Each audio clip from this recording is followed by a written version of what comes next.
क'क्राझारा BPF नि दखलाव फैफिनसिगोन लरेन्सआ जेनगोन बे 100% रोखा बेयो दिनैनि तारिखाव इलेक्सन गेलेयाबा मोजांसै बेकार फैसा गारना लाब गैया माने बिथाङा देरहानाय लामायाव गैखाया नालाय ओंखायनो MLA बोसोरबायाव जा खामायदों बिसि फिसाखौ लाना मोजां रायजो जाथों आं बिथांखौ गावनि लोगो हिसाबै एबसु थानाय समाव जोङो एखे खामानि मावदोंमोन बिथाङा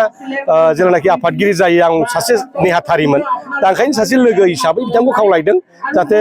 माने केम्पेइन खालामाबालानो फैसाखौ जमा दोननानै संसारखौ मोजां लांथोंसै दिनैहाय माने सुलि महिलारि मेडामखौ BPF दोलोनि क'क्राझार समस्तिनि बिजाथि फोसावबाय आरो दिनै जोङो सरलपारानिफ्राय आरम्भ खालामनानै दिनै केम्पेइनखौ जागायदों दा बेवहाय रायजो राजाफोरनि जिथु अनसायनाय बेखौ जोङो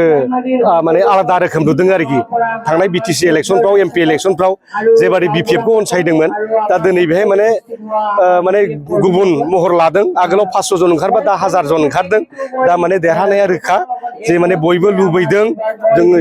एखेबारे माने देरहानायनि खुनु अंखबो गैला आरोखि माने देरहानाय सुलि मिडियामा देरहागोन बे 100% रोखा आरो जेनाखि समस्याफोर जोङो जेरै खोथा होबोदों थांनाय बाराव जे जोङो लामा बानायना होगोन जोङो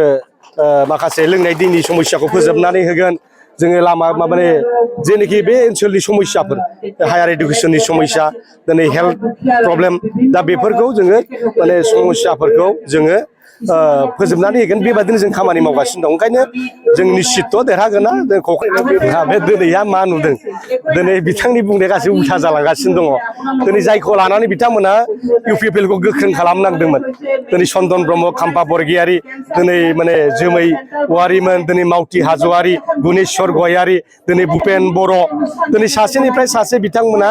नेताफ्रानो गुगालांजोब्बाय जायफोर UPPL खौ जन्म होदोंमोन जोनोमदाथा रावबो गैला उरखावजों दिनै रोनगोराजोंल'सै